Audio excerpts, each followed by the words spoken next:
sababu katika hali ya kukufahamu tunapata neema kubwa. Katika hali ya kukufahamu Yesu, wokovu unapatikana kwetu. Tunaomba Bwana, maneno ya kinywa changu na mawazo ya moyo wangu vikapate kibali mbele zako na mbele za wanao, kwa Yesu Kristo Bwana wetu. Amen. Tafadhali nataka nichukue nafasi hii na fursa hii kumshukuru Mungu kusimama mbele yenu na kuleta ujumbe wa Bwana. Tumesomewa katika Zaburi ya 86, tukasomewa Yeremia 31, tukasomewa na Yohana mlango wa 12.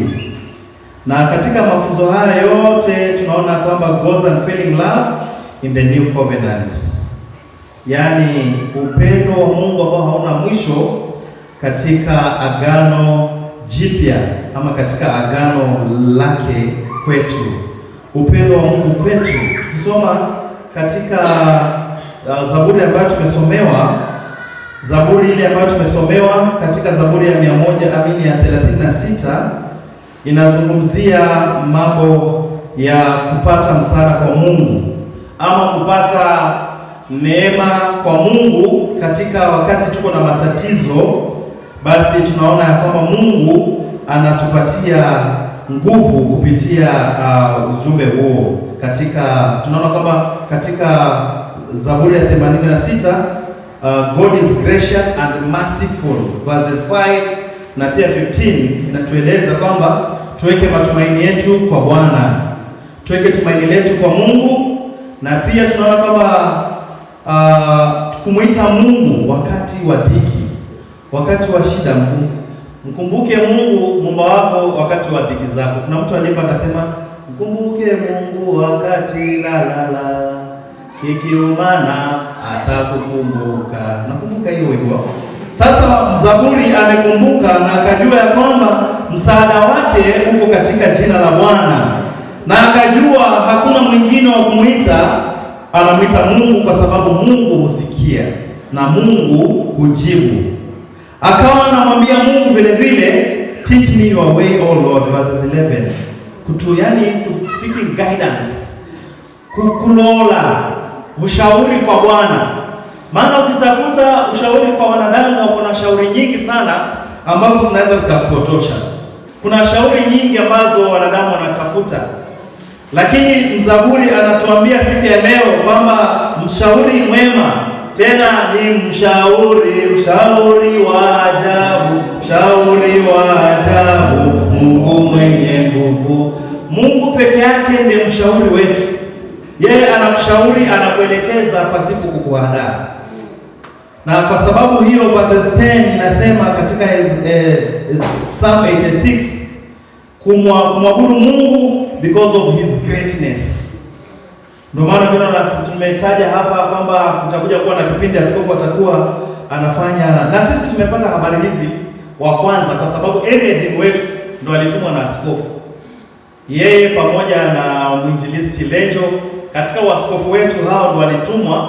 Sasa sisi ndo wa kwanza tumepata habari hizo. Ndio maana hata Reverend Nyamwezi alikuwa labda anajiuliza, haya mambo mbona kwangu sijapata? Yamekuja hapa kwanza, ndo yatoke huko nje.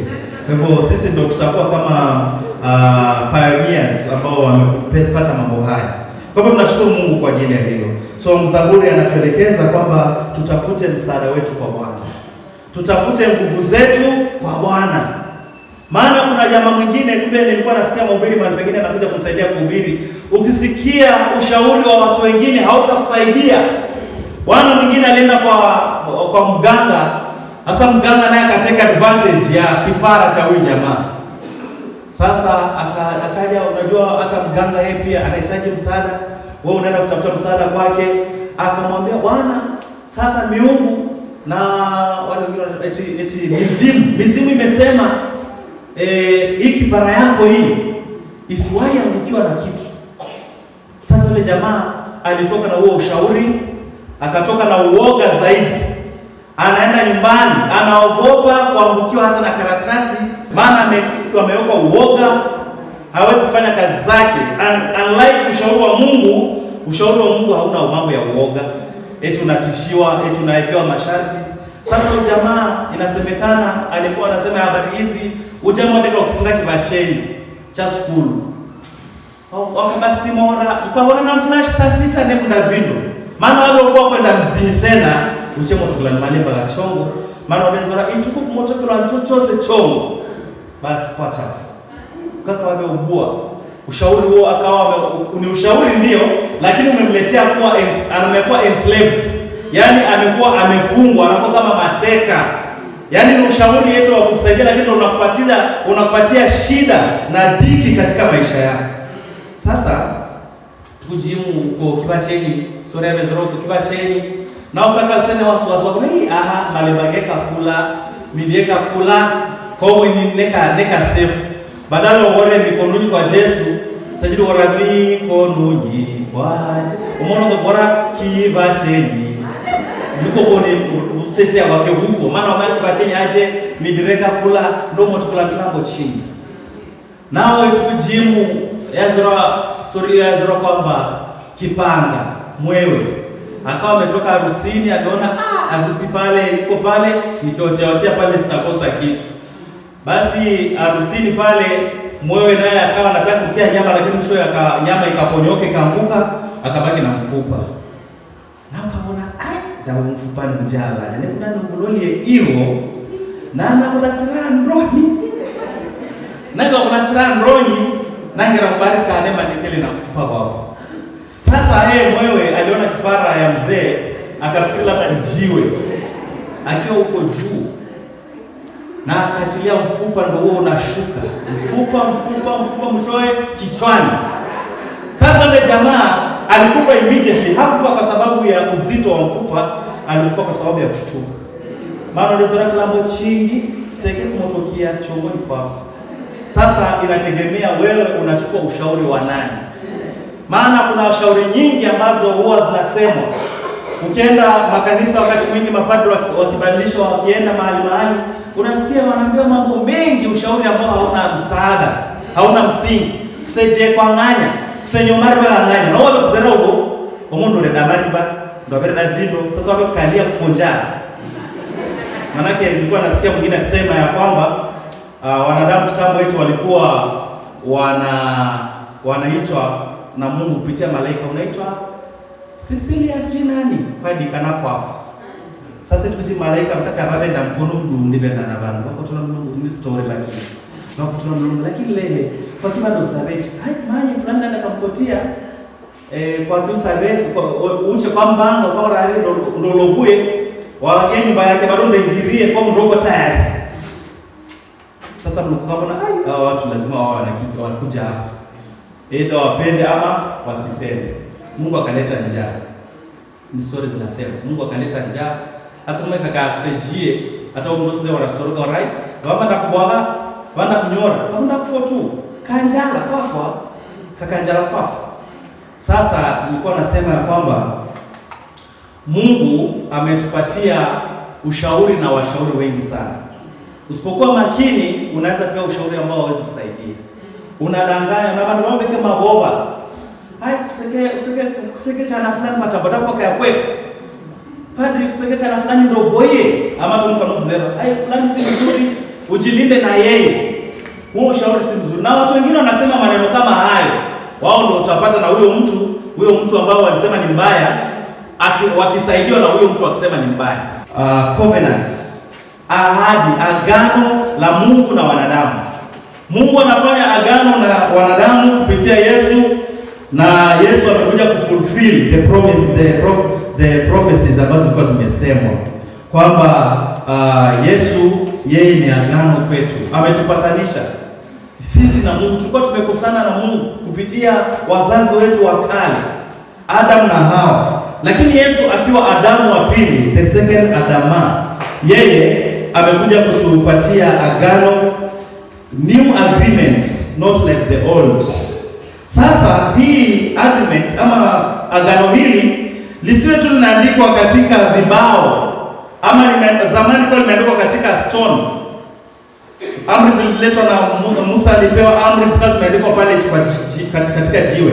Sasa amri hii hazitakani kuandikwa kwa jiwe, zinatakana ziandikwe katika moyo wako. Bwana asifiwe sana. Yaani ngolo yako irumirie Yesu na ibikimaiva mambo fulani hatawezi kumhubiria. Unasikia watu wengine ukienda pastoria fulani amejua Biblia yote. Nani alikwambia kuna mtu amejua Biblia yote? Hakuna mtu amejua Biblia yote. Hata mimi sijui, hata kuna mtu anajua Biblia. Paulo alisema ya kwamba na mimi nang'ang'ana kufikia, bado sijafika. Bwana asifiwe sana. Sasa Mungu anatamani ya kwamba tuwe na intimate knowledge of God and forgiveness of sins. Yaani dilole kukaya ichinana kuchinana kwa bandu bakwela. Dikae na Bwana nikimbwadia. Na nikakana umoni ndaka na ndigebora mikononi kwa Yesu na lagenyi kwake na dalili wapo tu ni lukundo. Sasa tunaona Mungu akisamehe dhambi, akasema kwamba hata zikumbuka. Mungu hakumbuki makosa yetu tunapotubu kwake. Oksijeni mwabe hema dudu kwa tumia oksijeni ya Mungu kutukana bana. Kwa tumia oksijeni ya Mungu kudeda bana. Kwa tumia oksijeni ya Mungu kujamala usep. Wakati mke wangu sasa alikuja kuniambia story, kumbe wakati mwingine magonjwa yanakuja ndio muone Mungu zaidi. Akaniambia story ya kwamba oksijeni si kitu ya mchezo. Alikuwa amekosa akiwa Besu, alikuwa amekosa oksijeni mpaka ikabidi apewe ile ya hospitalini. Na tena ilikuwa ni neema. Unajua Mungu wa neema. Madaktari wakati walikuwa wanatoka wanasema unajua ile oksijeni tulikuwa tumebaki nayo hapa imebaki kidogo, acha tunaomba mtu mwingine asikie hapa sahihi akiwa anahitaji mambo ya oksijeni, maana hatuna. Tunangojea nyingine hiki. Sasa na sisi tuko hapa tunachukulia mambo haya bure. Kwa hivyo ndio malago hadudu. Bwana anasema katika Yohana ya kwamba atakaye jikana nafsi yake na kumfuata yeye ataikomboa. Lakini yule anayekomboa leo atapoteza nafsi yake. Leo hii tungekuwa tumesema hapa kanisani tunaweka mpira wa Arsenal, tuweke TV hapa, watu wanakuja kuona Arsenal na Manchester wakicheza. Hapa tuweke TV hapa. Nataka niwahakikishie na kweli na nyinyi mtakubaliana na mimi, hii kanisa ingekuwa ndogo. Watu wangekuja hapa wengi, hata wengine hawaje ya hii kanisa wangekuja kwa sababu Manchester na Arsenal wanacheza. Wanakaa hapa wanashangilia. Hata nilikuwa naambia watu mtu anacheka, unajua anajishuku. Na watu wanajishuku. Juzi hapo tukiwa tunaangalia ninio pale ninio na hiyo si edit. Tukiwa tunaangalia mpira pale kwa Dalton. Tulikuwa tunashangaa, Amon timu yake zilifunga, akashangilia. Sasa haikasi nikakunika mic kwa mambo kwa timu. Sifikiri tukiwa nje ya kamera utasaulika. Sasa we must prioritize mambo ya Mungu. Kazi la Mungu bandu baba berimenya baba wanafanya haisi mwesha kazi kanisa. Maana kazi kanisa ni du bandu baba doya, lakini kazi ya Bwana iko na baraka zake. Na mimi nimeona, hata mke wangu amejua ameona. Nimeona kumtumikia Mungu kuna baraka zake. Maana wakati mtu awache aseti akisema mambo yake eti anaringa, lakini anasema ushuhuda, the testimony. Yaani wakati Mungu anajuzi wa mama walikuja kututembelea, tukamwambia mtuombee, tunataka kuendelea na mradi wetu. Mungu akatupatia pesa. Sasa juzi babangu ananipigia simu ananiambia, "Manya stima rabere ndo imagine miaka yose stima ndirudie mzee. Stima rabere ndo au kungangane heri abando kakaida at least a drop uwekewe pale." Lakini nilikuwa nafikiria Mungu ananipatia tu ka drop, lakini Mungu amenipatia pesa niweke nyumba yangu yote wiring kaifanyia. Ni neema ya Bwana katika hali ya kumtumikia Mungu. Maana wengine labda wanasema hai kumtumikia Mungu hakuna chochote, hakuna faida yoyote. Lakini na mimi nikamwambia Mungu siwezi kubariki watu wa watu, maana yake hapa padre atawabariki hapa. Siwezi kubariki watu na mimi nikose hizo baraka. Lazima nizipate. Na wewe lazima mwambie Mungu, na mimi nikanseni Bwana, lazima nikuone. Nataka nimjue Yesu, mwana wa Mungu. Nataka nimjue Yesu, mwana wa Mungu. Sasa Bwana amesema katika Yohana ya kwamba mkiachana na yote, mkinifuata, maana yake Mungu ya Yesu wote alikomboa. Yesu ametukomboa. Ndio maana katika wimbo wa 126 ama ni 126 wala nede kuimake Kuna watu wengine kazi za Bwana lazima walazimishwe wazifanye mpaka utanga zero. Wednesday tuko na kazi ya Bwana, msipotangaza wanasema ese tangazo senda. Wewe unafikiria unaweza shindana na Mungu? Mungu huwezi kushindana na yeye. Kama Mungu amekupatia uwezo, hata ukija hapa kanisani, ukiona mahali hapa panahitaji kutengenezwa, unapaswa wewe kutengeneza.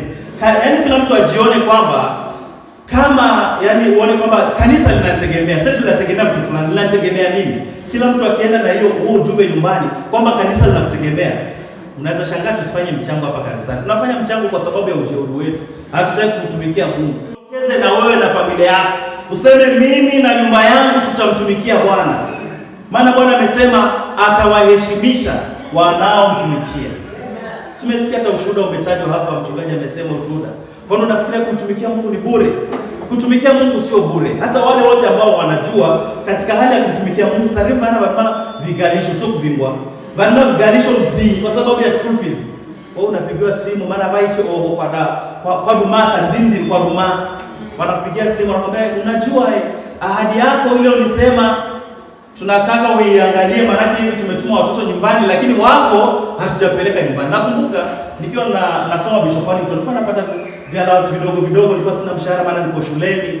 Nikamwambia mwalimu mkuu kwamba nitakuwa natuma pesa kidogo. Hata shule zikifungwa nitatuma. Hiyo kidogo mpaka mwaka ukiisha nitakuwa nimemaliza hilo fungu. Na kweli wengine walikuwa wanapeleka nyumbani, dadangu alikuwa haendi. Halafu kwa hata Biblia inafundisha idime juu ya sacrifice. Vile watu wanasacrifice. Watu wana sacrifice. Yesu alisacrifice kwa ajili ya ukombozi wetu. Yesu alilipa pale msalabani kwa ajili ya dhambi zako na dhambi zangu. Sasa Yesu alijitolea.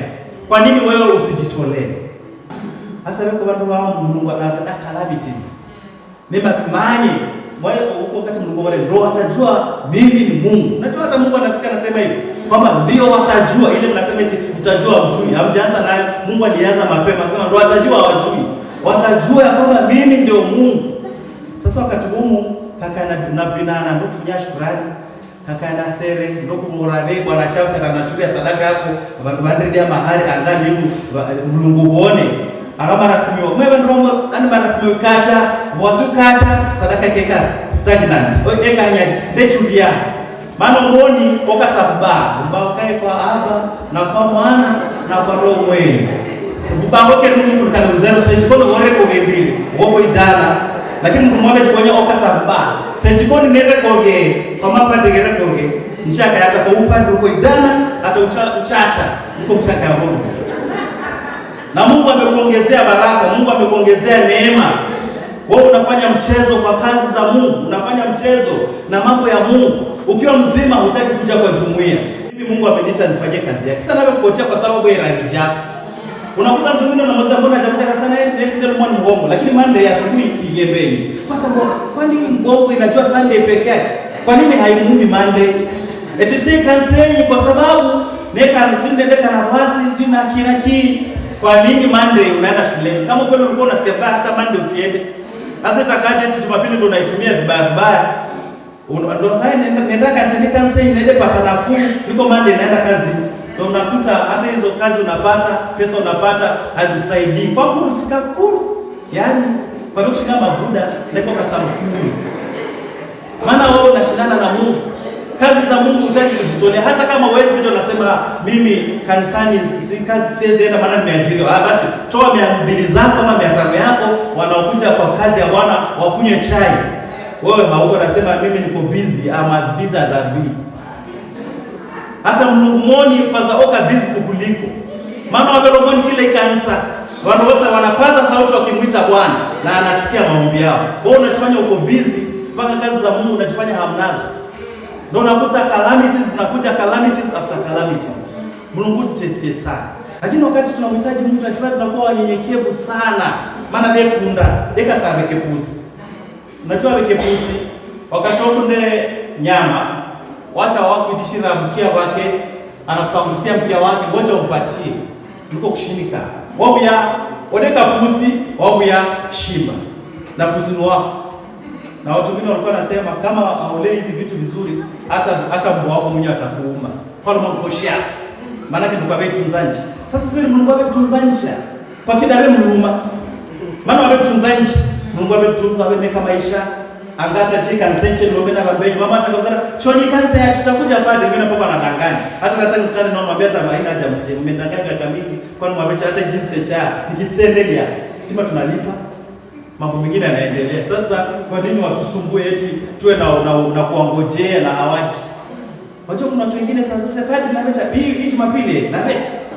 Hata sikakuti hata nikikutana nao naambia tusipige stories za Bwana, tuongee stories za kijiji sasa. Maana za Bwana ndiye mtesia. Mungu tese sana bikufunyire kwa Bwana. Anasema mtu anayejitolea nitamheshimu. Imagine you are called honorable. Mungu anakuita honorable. Ukiwa mheshimiwa hata sukariasia. Maana wewe ni mheshimiwa kwa Bwana. Bwana yani basomeshwa sere. Enda utembelee mtu fulani na unajiendea karibu sijamwendea simbebe sukari hapa, unabeba sukari. Yani Mungu anakosesha amani mtu mwingine aje akuletee baraka zako. Tunapofanya huduma zozote tumhusishe Mungu. Tukimhusisha Mungu mambo yetu yanaenda vizuri. Na mambo ya kuogopa mambo mengine tuondokee, tusikie sauti ya Bwana. Sauti ya Bwana yake manye kasika sauti la Bwana. Kwa nini na mbori ya story Mundo sika sauti ya bari hidroa sita kibacheni. Na wache bwawani hindi itinerary tu. Chikambwa kwa sababu kalwani murigiti. Kwamba yetu wewe ukionekana kipara. Imagine mtu anataka advantage of what you have. Kipara yako inatumia vibaya na hata waganga wa kienyeji. Mungu atusaidie. Hata kama watu wamesema nini, madaktari wanasema mambo yao, lakini unamwambia Mungu you have the final say in my life. Madaktari wanasema kumanya wewe ukumwona hata ninio tunakupatia uko na miezi 6 za kuishi. Tulikuwa tunaambia kuna watu wawili wanaenda wakaambiwa na daktari. Sasa wengine wanasikia sauti ya madaktari. Sijasema tuadharau, lakini hata yeye daktari mwenyewe anahitaji Mungu, si kweli? Sasa mtu ameenda kaambia kumanya after 6 months unaenda kufa. Akaenda akaanza kuandika will, akaanza kuambia watoto wake manye kafana befwa. Sasa msheni mbori kama na Mungu mbori kwa sare mbori yake tumakitamu. Kwa hivyo sira kakafungu mjama na wa Kristo hata mwingine akiambiwa na mzazi wake show Bwana deka na mchambai deka na kazi, lakini mndreo kamzera manye amuka zora manye ndreo manye mjama tuko yake kama hawe si ya choo okudela oje kubori okotari atokale kazini ofugilwa akumede fugilwa dabe ndo barusi hata akale defuilwa wendo sikire ndeo bora baada, lakini ndeo Mungu bado kundo kusikira bora baada. Sasa hivi watu wanasikia manabii sana kuliko hata Mungu. Hata mambo mengine si ya ukweli ya Mungu, watu wanasikia hiyo sana kuliko ya Mungu. Mungu akunda banduishi na rukundo, wanasikia nabii wako sana kama mke wako amekuloga. Imagine unaanza kasirikia mke wako angu kusema akili na kwa tambwa. Watu kama hao hata kuna mahali wanaenda eti wanabarikiwa. Mimi nashindwa. Watu kanisani wanasema siwezi kuja hii kanisa maana hawa si wenzetu, mimi ni wa dhehebu lingine, siwezi enda hiyo kanisa. Mbona kijijini mnakutana na dhehebu tofauti? Kijijini mwabe kwana. Si unaona ujinga huu tunaofanya? Watu wanajifanya eti mimi na senda kwa, lakini kijijini kwa kusema raha pia umonsi wodungi ukae kando. Mbona kijijini tuko pamoja? Mambo ya Mungu tumetengana. Watu wangu wanaangamizwa kwa kosa la. Mungu atusaidie jamani. Mungu atusaidie tuwe na genuine na sincerity ya worship our God. Dada bora hata kwa matangazo karibuni wapendwa, tumwabudu Mungu wetu katika roho na kweli. Lakini kuona wadoka wewe sababu shapaka tufungie wifi. Maana badala asome neno la Mungu mtu maana anasema hiyo wifi ipanda nafunga, kwani ni yeye analipa kwanza, anaweza amua hata tuitoe, hakuna mahali mtanipeleka. Kwa sababu watu wengine wako kwa ibada, badala vijana wetu wengine hata juzi nimeshuka hapa chini ninaenda kuwakanya. Wanafanya ibada ya mama ikiendelea hapa wakiongoza. Wanafanya kelele pale, wakicheka pale na sisi tunaendelea na ibada. Eti in the name kwamba wakija kanisani lazima watumie wifi. Kwa nini usitumie wakati mwingine? Naweza amua hata isilipu na hakuna mahali mtanipeleka. Kwa sababu haina haja tutumie wifi, badala tutumie kwa ajili ya utukufu wa Bwana. Ukakasema kuseka tu. Vijana wanafanya makelele, uzuri leo wako huko Mwaroni. Wanafanya makelele watu wazima. Na wao wanataka waonyeshe role model. Baji kwenye peka na imagine wako na simu kubwa hata kuliko ya watu wote hapa. lakini nizere wakati wa mchana. Haya, tumesindikiza na mia na bundles, weka na bundles mbaya, hata ratiba la wifi weka nalo, lakini Mungu wao hawataki kumwabudu katika roho na kweli. Mungu atusaidie. Na unajua mtu akisema ukweli huwa hapendi, lakini kamanya kwa kundoni bwana koko na haja yake kundoni bandu sekunde kugori eloni. Sasa mimi nawaambia ukweli jameni, tafadhali tumwabudu Mungu wetu katika roho. Na hatujasema wifi ni mbaya kutumika, lakini inatumika vipi? Hata simu wanaambia zama, simu rezame ndio kwa wekalia. Hata juzi mwandoto alikuwa anacheka, jamaa amekuja hapa sio ametuletea nini, anapigiwa simu na mwenzake uko wapi, neka njovu inaoka.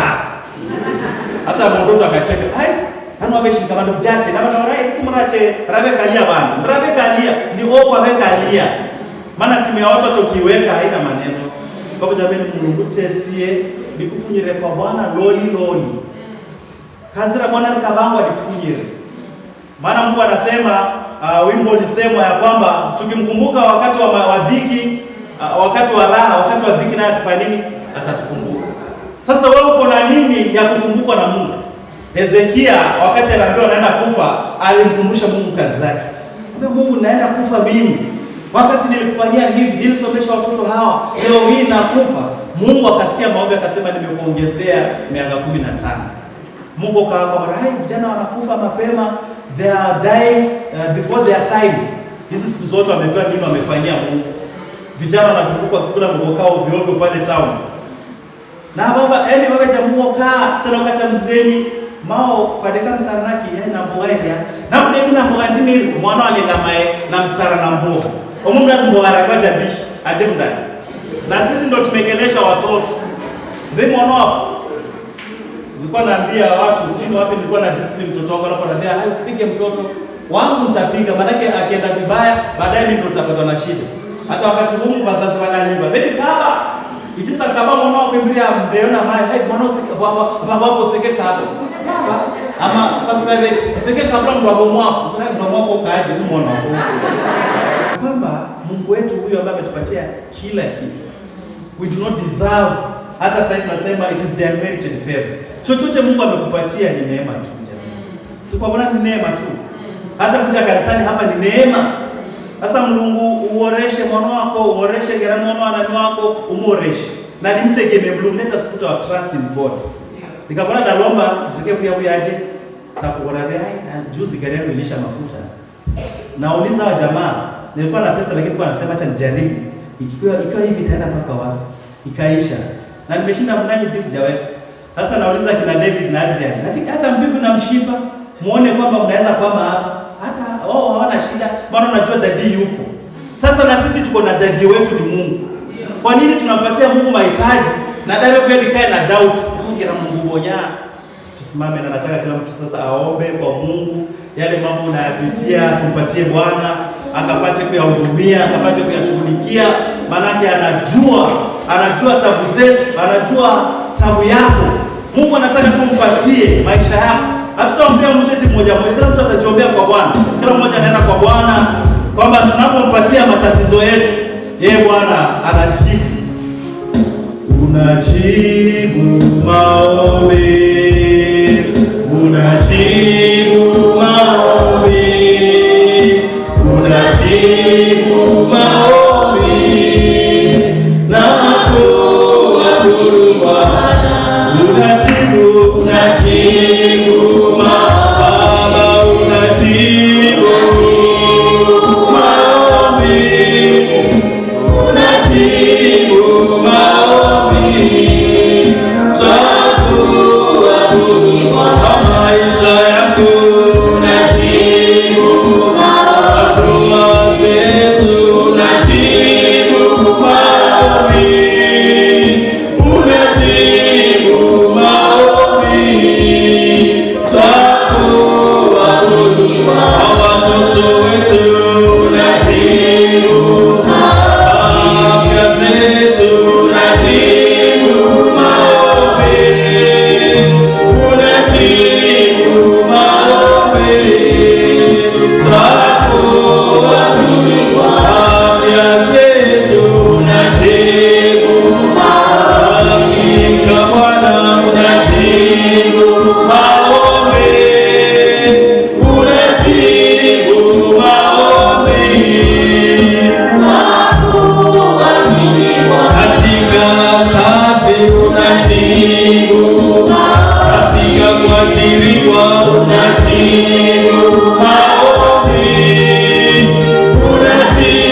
jimwage mbele za Bwana, kwa sababu anajua taabu ambayo unapitia.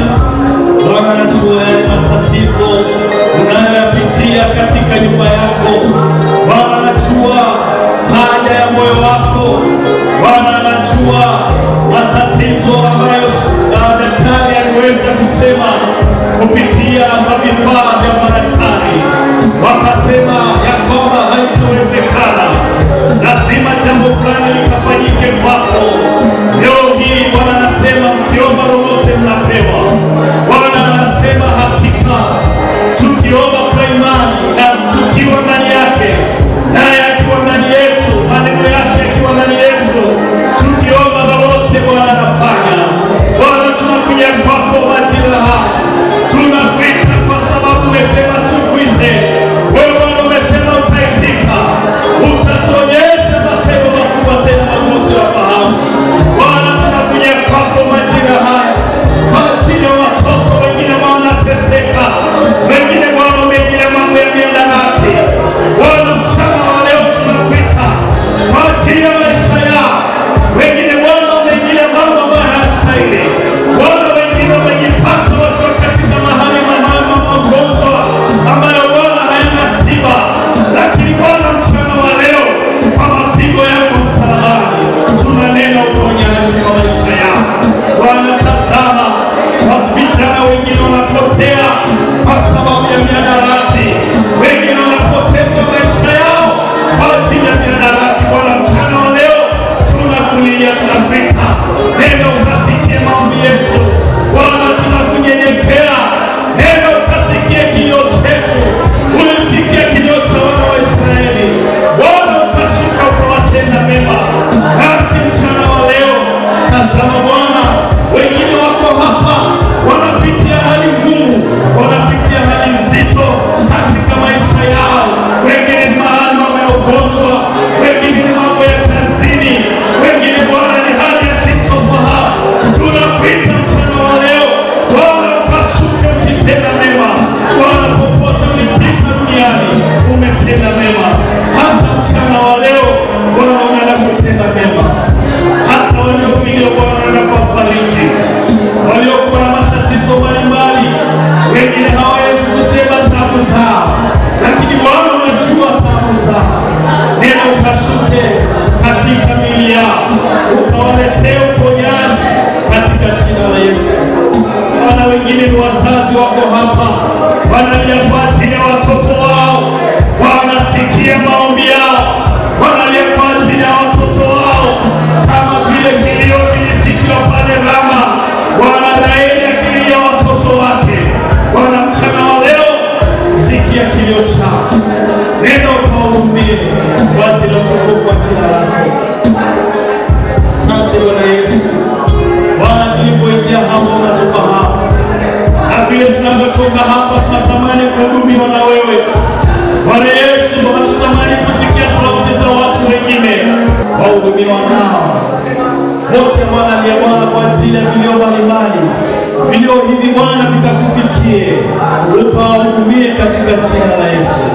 Pokea sifa, pokea utukufu, maana wewe Bwana husikia kilio chetu. Bwana sikia vilio hivyo na ukawapatie raha nafsini mwao. Nasema katika Mathayo, njooni kwangu ninyi nyote msumbukao na wenye kulemewa na mizigo, nami nitawapumzisha. Ukaendelea ukasema kwamba utatupa raha nafsini mwetu. Watoto wako wakapokee raha, wakapokee raha katika miili zao, wakapokee raha katika kazi zao, wakapokee raha Bwana katika biashara zao, wakapokee raha katika mifugo yao, wakapokee raha kwa lolote wanalofanya kwa neno au kwa tendo, kwa ajili ya utukufu wako, kwa Yesu Kristo Bwana wetu.